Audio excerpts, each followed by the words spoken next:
Hi guys.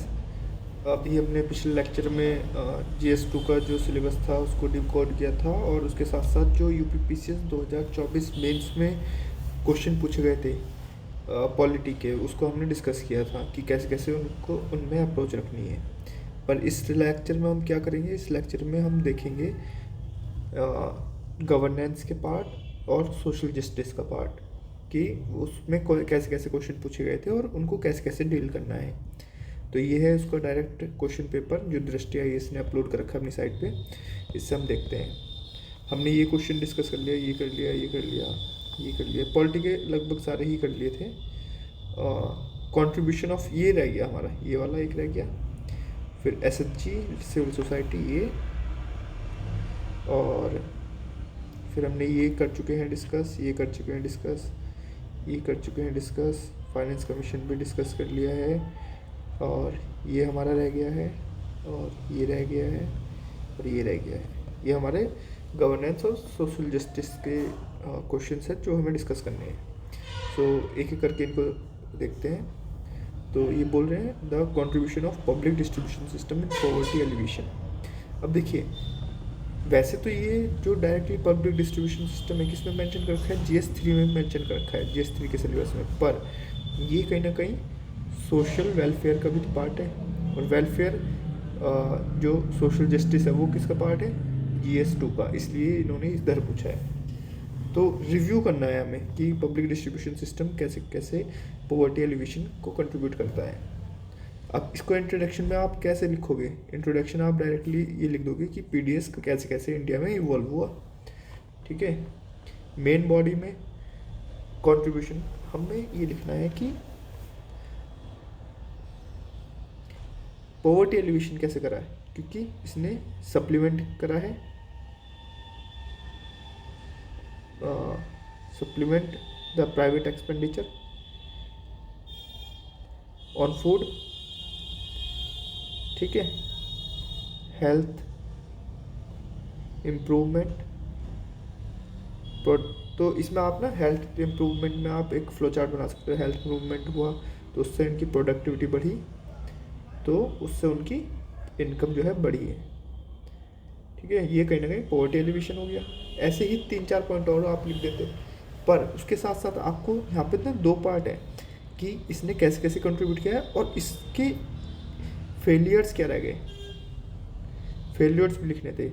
Failures आप criticism के तौर पर लिख सकते हैं कि पब्लिक डिस्ट्रीब्यूशन ने सिस्टम ने क्या डिपेंडेंस रेशियो बढ़ा दिया, और ये जो है अपॉर्चुनिटी कॉस्ट जो है वो हाई है इसकी, PDS की। अब अपॉर्चुनिटी कॉस्ट से आप क्या समझते हो, जैसे जो PDS पे गवर्नमेंट खर्चा कर रही है वही अगर खर्चा दूसरे ह्यूमन कैपिटल डेवलपमेंट पे करती तो वो ज़्यादा बेनिफिट होता कंपेयर टू दिस। एक द हिंदू में एडिटोरियल आया था कि India's scheme, government schemes is like to,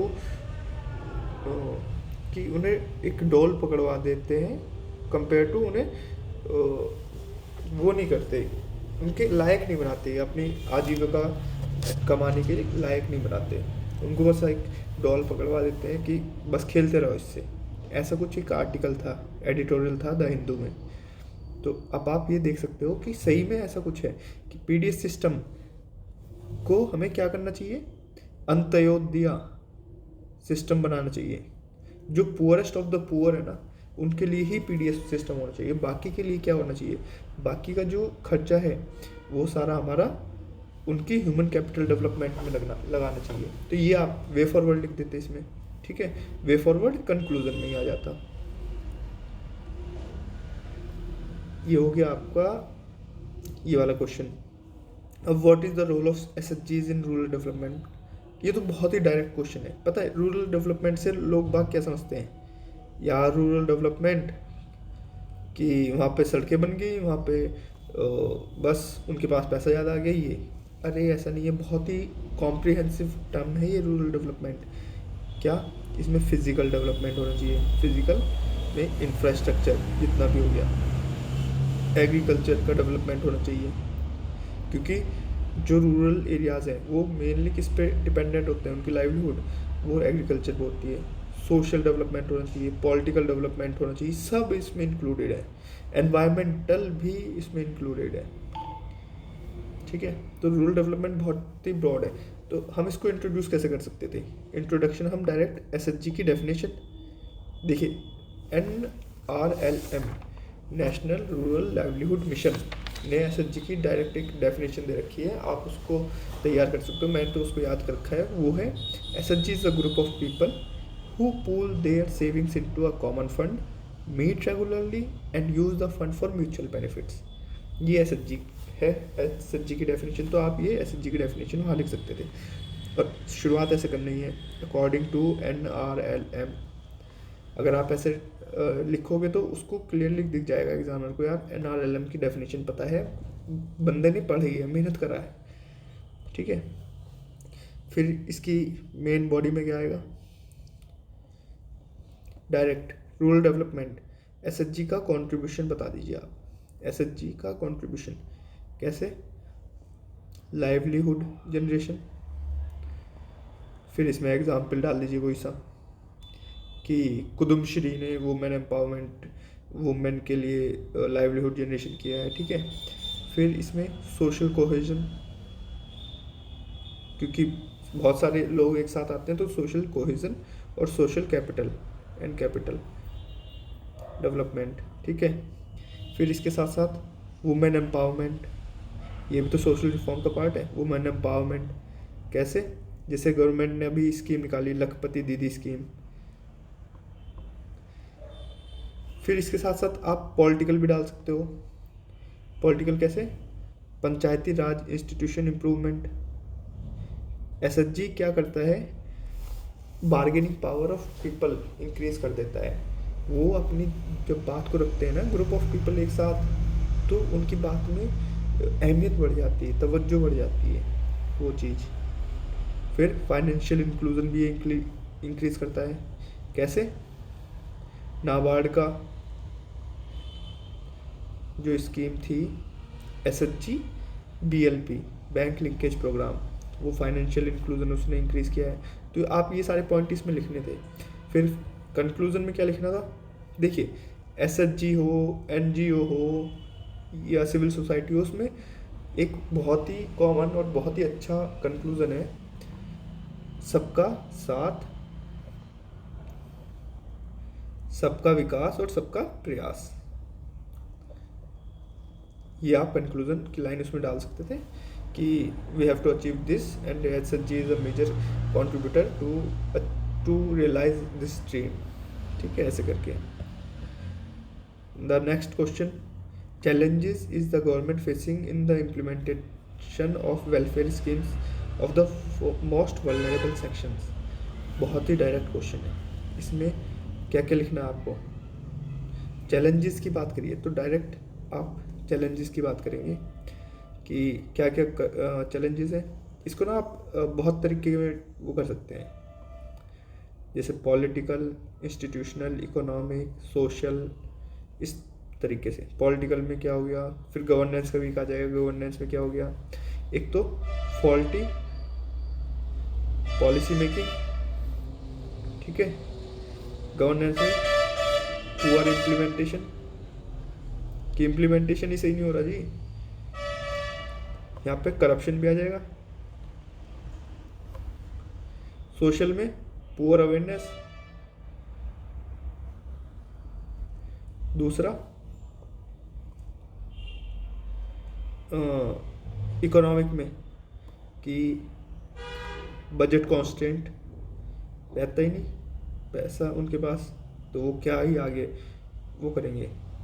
institutional में कि जो इंस्टीट्यूशंस हैं वो ना तो विजिलेंस सही कर पा रहे हैं, ना ही डाटा प्रोवाइड कर पा रहे हैं। फिर इसमें गवर्नेंस में ना आप ये भी डाल सकते हो कि जो लिंक है, linkages between civil society and government is not वो अगर अच्छे नहीं है तो सिविल सोसाइटी क्या है, सिविल सोसाइटी ही काम ये ऐसा करती है कि इधर ये सिविल सोसाइटी है, ये पीपल है और ये गवर्नमेंट है, तो वो इधर से डाटा लेगी और इधर को बाईपास कर देगी। इधर से गवर्नमेंट कोई स्कीम लॉन्च करेगी और वो इधर लोगों को पास कर देगी। तो क्या उसका मीडिएटर का काम है। अगर वही लिंक इसका अच्छा नहीं है तो वेलफेयर स्कीम को इम्प्लीमेंट कैसे अच्छे तरीके से इम्प्लीमेंट ही नहीं हो सकता। ठीक है, ये सारा आप इसमें मेंशन कर सकते हो। ठीक है, फिर अगला क्वेश्चन है, the labour class of the country has been significantly affected by the new economic policy 1991। ये उसकी है, लेबर क्लास कैसे कैसे अफेक्ट हुई है। 1991 जो है एलपीजी रिफॉर्म है। आप यहाँ से इसका इंट्रोडक्शन शुरू करेंगे। ठीक है, अब इसका आप ये भी लिख सकते हो कि इसने हेल्प किया है to achieve a good 8 to 9% GDP growth rate. However, it did not resolve the issue of jobless growth. अगर आप ऐसा इंट्रोडक्शन लिखते हो ना तो एग्जामिनर को पहले ही पता रहेगा कि यार बंदा ने सब कुछ सही पढ़ रखा है, उसने क्वेश्चन भी समझ लिया, उसकी डिमांड भी समझ ली है। तो जॉबलेस ग्रोथ की बात कर दी आपने, उसने कहा, आपने कहा दिया कि इकोनॉमिक ग्रोथ तो उसने बढ़िया करी है पर लेबर की जो कंडीशन है वो बेकार है। तो लेबर क्लास कैसे कैसे अफेक्टेड है कि अनएम्प्लॉयमेंट रेट तब भी हाई है। ठीक है, फिर जो इसने बाईपास कर दिया, bypass manufacturing sector, directly services sector पर आ गए। तो उससे क्या हुआ है, जॉब एब्जॉर्प्शन जो है कम है, लो है। ठीक है, स्किल मिसमैचेस है, पुअर एग्रीकल्चर ग्रोथ है। एग्रीकल्चर ग्रोथ में ज़्यादा फर्क नहीं पड़ा। तो अगर एग्रीकल्चर ग्रोथ में ज़्यादा फर्क नहीं पड़ा और इतने सारे लोग एग्रीकल्चर पे डिपेंडेंट हैं तो लेबर क्लास तो ऑटोमेटिकली अफेक्टेड होगी ना। ये फिर इसने और क्या किया कि जो आर्टिसंस हैं उन पे इफेक्ट हुआ है, ब्रेन ड्रेन हुआ है। दूसरा अभी तो क्या हुआ, लेबर कोड्स आ गए, 4 लेबर कोड्स 2019 और 2020 में आए थे, पर उससे पहले क्या था, कॉम्प्लेक्सिटीज थी लेबर कोड्स में।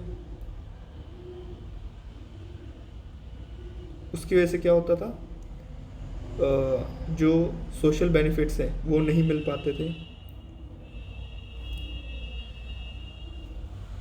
हायर एंड फायर पॉलिसी भी थी। दूसरा, इसके साथ साथ आप बहुत तरीके से इसको कर सकते हो, इसको आंसर को लिख सकते हो। तो आपको देखना पड़ेगा कि कैसे कैसे स्ट्रक्चरिंग करनी है। मैंने सिर्फ आपको पॉइंट्स बता दिए कैसे कैसे आपको सोचना है। ठीक है, ये पर यहाँ पे आपको सिर्फ ये नहीं लिखना, लास्ट में चाहे एक्सप्लेन हो यहाँ पे ना, तो उसके बाद आपको थोड़ा सा लिखना है कि how ever new economic policy open the get for the newer jobs, for the jobs in frontier tech, IT, and in the emerging technology such as 3D printing। ये सब आपको एक लाइन लास्ट में लिखनी है। उसके बाद आपको वे फॉरवर्ड ज़रूर लिखना है। देखिए 12 नंबर का क्वेश्चन है, अगर वे फॉरवर्ड नहीं लिखा, अगर वो इशूज़ की खुद ही बात कर रहा है तो फिर आपको मार्क्स मिलने, मतलब जितने मिलने चाहिए उतने नहीं मिलेंगे। तो वे फॉरवर्ड में क्या कि now it is need for new employment policy. फिर एम्प्लॉयमेंट पॉलिसी के आपके अंदर लिखना है, इसके अंदर लिखना है ड्रिवन, डिमांड ड्रिवन पॉलिसी होनी चाहिए, demand driven skill development policy. ठीक है, अट्रैक्टिंग मैन्युफैक्चरिंग। ऐसे आप ये कुछ वे फॉरवर्ड लिख के फिर इसको फाइनली कंक्लूड कर सकते हैं। ठीक है, What is India's progress on hunger and poverty after 2014? देखिए ये वाला क्वेश्चन है, तो इसमें क्या डायरेक्टली इंट्रोडक्शन आप लिखेंगे, इंडिया का GHI रैंक, इंडिया की पॉवर्टी रेट, ठीक है। अगर आपने ये लिख दिया इंट्रोडक्शन में, एग्जामिनर को समझ में आ जाएगा, हाँ यार बंदे को अभी की जो हालत है उसका पता है। अब इंडियाज़ प्रोग्रेस, अब डायरेक्टली इंडियाज़ प्रोग्रेस लिखेंगे, इंडियाज़ प्रोग्रेस। अब हमें ना दोनों पार्ट को अलग अलग डील करना है। पहले हंगर की बात करेंगे, हंगर को कैसे कैसे इंडिया ने टैकल किया है, हंगर को कैसे कैसे टैकल किया है। NFS से आया था, हालांकि वो 2013 में आया था, पर जो उसका लॉन्च हुआ है सही से वो 2014 में हुआ है।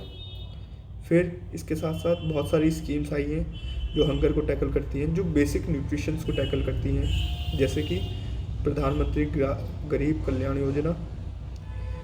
ये कब, अराउंड कोविड-19 आया था, ठीक है। प्लस इसने प्रोडक्ट, देखिए हंगर जो है फूड सिक्योरिटी की अनअवेलेबिलिटी की वजह से। फूड सिक्योरिटी में क्या कौन कौन से कंपोनेंट्स है, आंसू, affordability, availability, sustainability and utilisation. तो जो अवेलेबिलिटी है उसको इंक्रीज, अवेलेबिलिटी मतलब प्रोडक्शन, मेनली प्रोडक्शन को कैसे इंक्रीज किया, PM किसान योजना के अंतर्गत और PM कृषि सिंचाई योजना इसके अंतर्गत, तो इसके लिए भी उसने बहुत सारे वो लॉन्च किए हैं। प्लस फूड प्रोसेसिंग इंडस्ट्रीज भी उसने इम्प्रूव की है, जो PLI स्कीम्स है, PMFME जो है, PMFME योजना ये। प्लस उसने न्यूट्रिशन को बेहतर करने के लिए क्या किया है, फोर्टिफिकेशन के ऑर्डर दिए हैं। फोर्टिफिकेशन जैसे FRK बनता है, मैंने आपको पहले भी बता रखा, मैं FCI में रह चुका हूँ और मुझे पता है कि राइस में फोर्टिफिकेशन कैसे होता है। और फोर्टिफिकेशन किस चीज़ का होता है पता है, ये चावल का दाना है, ये चावल का दाना है, जो FRK का दाना होगा वो कुछ इस तरीके का होगा। आप ऐसे दूर से आप ये नहीं पहचान सकते कि FRK है या चावल है, तो आपको बहुत ही बारीकी से देखना पड़ेगा कि FRK है। और FRK के दाने में क्या रहता है, अधिकतर आयरन रहता है, B12 रहता है और फॉलिक एसिड रहता है। ये तीन चीज़, मतलब ये क्या है, अगर ये इंक्लूड करवा रहे हैं तो इसका मतलब ये है कि वो फोर्टिफिकेशन करवा रहे हैं, न्यूट्रिशन को ध्यान दे रहे हैं। तो कुछ आप ऐसे पॉइंट लिख सकते थे कि इंडिया की प्रोग्रेस क्या है। इसके साथ साथ आप यहाँ पे ये लिख सकते हैं हाउएवर, कि अभी हंगर जो है वो स्टिल देयर। वो कैसे आप कह सकते हो कि हंगर अभी, आपने पहले GHI की रैंक वहाँ पे डाल दी, ठीक है, पर आप यहाँ पे ये लिख सकते हो कि अभी अनीमिया के कितने केसेस हैं, अभी चाइल्ड मोर्टेलिटी कितनी है, ये वाला डाटा आप डाल सकते हो NFHS 5 का, ठीक है। ये लिखने के बाद फिर आप कहोगे कि नहीं, अभी हंगर जो है ट्रांसफॉर्म हो गया फ्रॉम, अभी पेट भरना ज़रूरी नहीं रहा, मतलब पेट तो भर रहा है पर उसके साथ साथ क्या हो रहा है कि हम गलत कंज्यूम कर रहे हैं। Transform from good health to bad health. अभी बैड हेल्थ कैसे कैसे आप कहोगे कि ओबेसिटी बढ़ गई है, नॉन कम्युनिकेबल डिजीज़ बढ़ गई हैं। किस वजह से बढ़ रही हैं कि जो फास्ट फूड है वो इंक्रीज़ हो गया है। आप ये सब लिख सकते हो, ठीक है इसमें, पर ये छोटा ही लिखना, ज़्यादा नहीं। पहला तो हमें ये लिखना है, सबसे जो मेजर पार्ट होना चाहिए। फिर अभी ये हमारा पहला पार्ट था, अब हमारा दूसरा पार्ट आएगा पॉवर्टी का। पॉवर्टी क्या करेगी, पॉवर्टी के लिए क्या क्या स्टेप लिए गए हैं, बहुत सारे स्टेप लिए गए हैं। अब पॉवर्टी को हम कैसे कैसे दूर कर सकते हैं, आप खुद सोचिए कि डायरेक्टली फंडिंग कर सकें। मैं आपको सोचना बता रहा हूँ कि कैसे कैसे आपको वहाँ पे सोचना है। फंडिंग का जो है, अगर फंड कर दो उन्हें डायरेक्ट तो पॉवर्टी कम हो जाएगी। दूसरा कि उनका जो जॉब है वो दिलवा दो, जॉब के लिए क्या है, स्किल दिलवानी ज़रूरी है। तीसरा उनके जो एक्सपेंडिचर है वो आप खुद ही टैकल कर लो। तो इस तरीके से आपको सोचना है। फंडिंग के लिए क्या किया गया है, DBT, डायरेक्ट बेनिफिट ट्रांसफ़र आया है, ठीक है। जॉब स्किल्स के लिए बहुत सारी स्कीम्स है, वो लिख सकते हैं। एक्सपेंडिचर के लिए बहुत सारी चीज़ें हैं, वो लिख सकते हैं एक्सपेंडिचर के लिए, जैसे क्या, पीडीएस, हेल्थ, एजुकेशन, इसमें ज़्यादा खर्चा होता है, ये सारे ही गवर्नमेंट प्रोवाइड कर रही है, ठीक है। तो आप ये वाली चीज़ें मैं उसमें लिख सकते हो। पर तब भी कहो कि यार अभी भी पॉवर्टी बहुत हाई है। क्यों? एक तो एरर इन कैलकुलेशन, जो एमपीआई है, national multi dimensional poverty index, उसमें भी बहुत सारे फॉल्ट्स हैं। वो कैपेबिलिटी को नहीं चेक करती। और अमर्त्य सेन ने बोला है कि ह्यूमन शुड बी कैपेबल। अगर आप उसको कैपेबल बना दोगे तो पॉवर्टी खुद ही चली जाएगी। तो नेशनल पावर एनएमपीआई में भी कैपेबिलिटी अप्रोच को नेगलेक्ट किया गया है। दूसरा,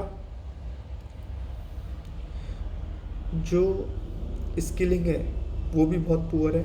ओनली 5% इज़ फॉर्मली ट्रेंड, ऐसा कुछ एक डाटा है ना, तो वो आप यहाँ पे लिखो। फिर तीसरा कि एक्सपेंडिचर जितना होना चाहिए उतना तो तब भी नहीं हो रहा। नेशनल एजुकेशन पॉलिसी 2020 ने क्या बोला था कि government expenditure on education must be 6% of GDP, पर है कितना, 2% के अप्रॉक्स। तो ये कहीं वो थोड़ा ना है, इसके साथ मैच थोड़ा कर रहे हैं, तो ये पॉवर्टी को ऑब्वियसली इंक्रीज करेगा। तो आपको ये लिखना है। फिर आपको लिखना है लास्ट में, इंडिया, बहुत सारे कंक्लूजन हो सकते हैं। India must choose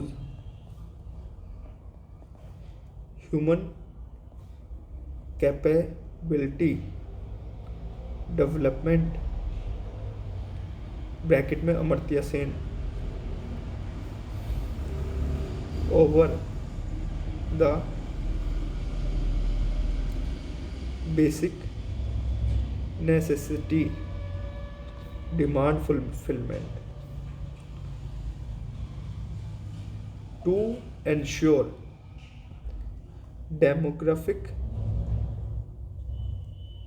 dividend over demographic disaster।